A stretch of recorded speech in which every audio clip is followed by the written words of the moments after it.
Ya, pemirsa, kita akan lanjutkan dialog bersama dengan Pak Arya Santoso selaku Presiden Direktur CSA Institute. Ya, Pak Arya, IHSG dibuka menguat meskipun cukup terbatas ya. Anda lihat sebetulnya katalis apa yang mendorong penguatan IHSG hari ini, Pak Arya? Ya, kita memperhatikan bahwa sentimen dari penurunan suku bunga dan kita melihat juga pelemahan yang sudah terjadi berturut-turut di 2 pekan ini. Ya, kita melihat bahwa sini terjadi technical rebound sehingga sentimen yang cukup positif dari meredanya ketegangan geopolitis juga membantu mendorong IHSG menguat berlanjut ya dari akhir pekan lalu. Oke, Anda lihat apakah penguatan IHSG ini akan bertahan, Pak Arya, sampai dengan penutupan sesi pertama maupun sesi kedua sore nanti? Ya, masih mungkin bertahan ya, tapi biasanya kita juga melihat bahwa sentimen nanti dari global ya, kita melihat seperti nanti di pembukaan Eropa di sekitar jam 3 ya, itu juga akan mempengaruhi bagaimana apakah sampai penutupan masih cukup kuat atau terjadi pelemahan lanjutan ya. Jadi nanti kita bisa lihat bagaimana sentimen ini pembukaan pasar Eropa di jam 3. Oke, kita lihat pergerakan IHSG cukup volatil ya Pak Arya. Untuk pergerakannya sendiri akan berada di rentang berapa untuk hari ini Pak Arya di level support dan resistensinya? Ya, kita perhatikan kondisi saat ini yang menjadi area support masih di kisaran level 6.800 ya. Boleh dikatakan bahwa selama di atas 6.800 ini masih cukup kuat ya, boleh dikatakan sekarang kan posisinya di 6896 ya. Maka di support 6.800 ini bisa menjadi suatu area support yang cukup baik ya. Kemudian secara jangka pendek kita juga melihat bahwa di kisaran 6856 ya, itu bisa jadi area support. Kemudian sebenarnya secara level psikologis ya, itu adalah di level 7.000 yang untuk menjadi resisten terdekat, karena di round number 7.000 ini merupakan suatu perhatian bagi para investor. Baik, Pak Arya, kita akan lanjutkan dialog tapi usai jeda yang satu ini. Pemirsa, Investor Market Opening masih akan kembali usai jeda, tetaplah bersama kami.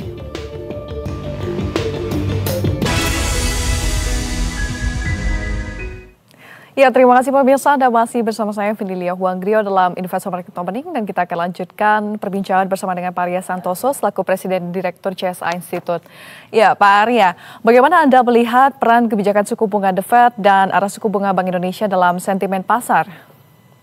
Ya, The Fed memang menahan suku bunga ya, tapi market juga sudah mulai price in untuk pemangkasan di akhir tahun. Sementara BI juga menjaga stabilitas rupiah. Jadi boleh dikatakan agak sulit untuk menurunkan suku bunga secara cepat atau secara agresif. Oleh karena itu kita perhatikan bahwa kondisi seperti ini menciptakan semacam ambiguitas ya di arah pasar secara jangka pendek. Oke. Beralih ke sentimen global, Pak Arya, apakah volatilitas geopolitik khususnya ketegangan di Timur Tengah, terutama yang sempat terjadi beberapa minggu lalu, ini secara signifikan mempengaruhi aksi risk of investor yang Anda lihat, apakah ini juga masih akan terjadi, Pak Arya? Ya, ketegangan seperti konflik Iran-Israel ya, itu memang sempat bikin risk off, terutama ke pasar negara berkembang ya, tapi impact-nya ke Indonesia itu masih terbatas ya, kecuali minyak dunia melonjak signifikan. Tapi selama harga energinya cukup terkendali, reaksi pasar cenderung temporer saja ya, dan sekarang ketegangannya juga sudah mereda. Oke.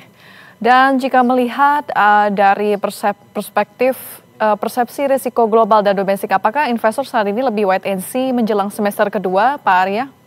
Ya, memang betul ya. Sekarang investor tuh kebanyakan wait and see, terutama menjelang kita lihat arah suku bunga BI berikutnya. Terus kemudian di sini dari sentimen earning season, kita lihat dari dividen, pembagian dividen itu juga sudah dikatakan sudah mulai berkurang ya. Jadi volume cenderung mengecil ya di akhir semester ya. Oleh karena itu kita juga bisa melihat bahwa menunjukkan ini ada kehati-hatian di market. Investor cenderung akan mencoba melihat arah yang lebih jelas ke depan. Oke. Dan strategi seperti apa kira-kira Pak Arya yang bisa dilakukan oleh para pelaku pasar di tengah volatilitas yang masih terus terjadi hingga saat ini?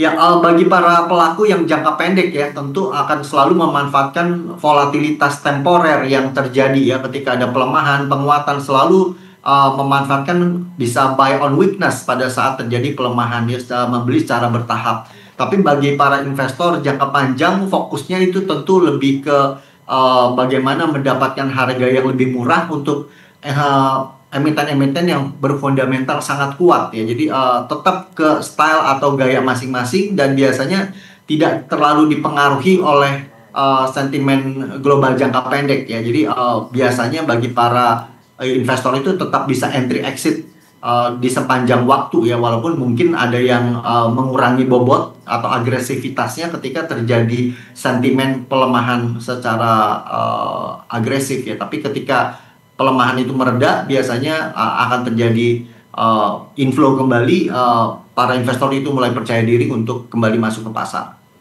Oke, dari 11 sektor saham, Pak Arya, salah satu sektor yaitu finance ini justru melemah ya, di tengah sektor lainnya ini mengalami penguatan. Dengan penguatan yang cukup terbatas 0,27%, Anda lihat apa yang menjadi alasan daripada sektor perbankan ini mengalami pelemahan? Apakah hanya taking profit saja atau ada katalis negatif tertentu, Pak?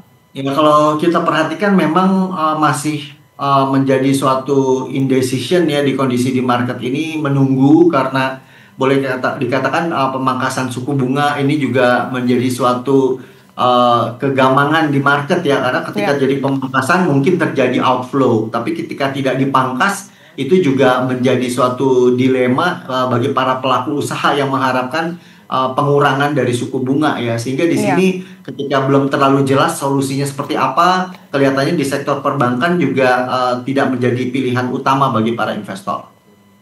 Oke. Nah, kira-kira apa yang akan menjadi sorotan pelaku pasar terhadap outlook semester kedua 2025 nanti, Pak Arya?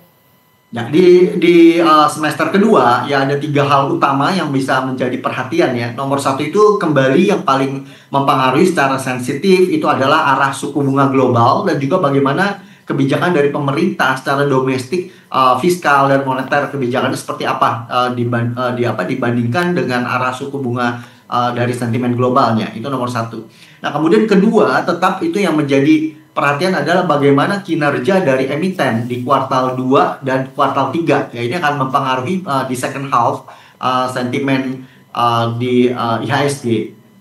Nah, kemudian yang ketiga adalah stabilitas politik ya setelah pasca transisi ya. Jadi sekarang di pemerintahan yang baru ya, itu juga akan sangat mempengaruhi bagaimana sentimen ke market ya. Jadi kalau 3 hal ini berjalan kondusif, maka rebound IHSG di kuartal ketiga atau keempat itu sangat mungkin terjadi lagi. Oke, Pak Arya, strategi apa yang dapat Anda rekomendasikan bagi investor untuk menyikapi hasil semester pertama dan menyiapkan portofolio di paruh kedua di tahun ini, Pak? Ya, untuk di paruh kedua ya, jadi di second half ya, kita boleh katakan sebenarnya di second half ini strateginya tidak umum ya. Saya sarankan pendekatannya defensif agresif ya. Jadi kombinasi antara cukup berhati-hati tapi kita mengalokasikan ke sektor-sektor yang boleh dikatakan defensif ya, tapi mulai entry gitu seperti consumer staple, telekomunikasi ya, tapi tetap sisihkan 20 sampai 30% dari portfolio untuk sektor-sektor yang mungkin rebound seperti infrastruktur atau perbankan di second linernya di perbankan kelas 2 ya, karena relatif cukup murah ya dan masih mungkin terjadi upside yang lebih tinggi ya. Jadi bisa fokus ke saham-saham yang under value tapi solid secara fundamentalnya, tetap disiplin secara risk management dan itu menjadi kunci ya untuk kita bisa tetap survive di market. Oke, tetap memilih sahamnya secara defensif begitu ya, saham-saham di sektor yang defensif namun juga tetap agresif.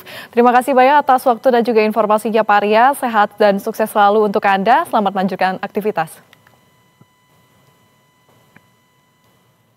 Ya, mirsa, demikian tadi